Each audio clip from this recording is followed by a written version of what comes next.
Welcome to the Learning Pines YouTube. We hope this video helps. You start by confirming prerequisites. Flutter SDK, Android, and iOS toolchains are healthy. Once done, open your project in an editor and back up Android and iOS native resource folders. Next, you will edit the native launch screen resources directly. This is faster than wrestling with package overrides.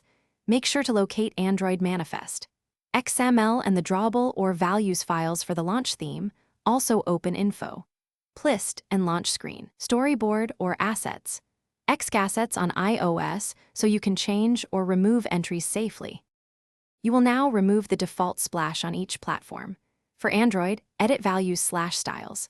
XML to change the launch theme to a plain theme and delete or replace the splash drawable in res/drawable.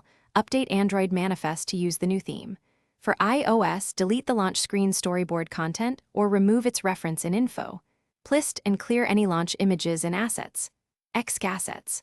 Once edits are made, run Flutter clean and rebuild. This forces the native changes to be packaged and visible on launch. Finish by rebuilding and testing cold launches on device. Cold start behavior is what shows the native splash. If the old splash still appears, uninstall the app and clear build caches, then run Flutter clean and rebuild. This usually resolves stale resources. Make sure info. List and Android manifest reference no storyboard or splash drawable. If you want a controlled minimal startup, you can replace with a simple native blank screen or use a well-configured Flutter native splash approach. But first, validate caches are cleared. Thanks for watching. Consider subscribing if we helped you.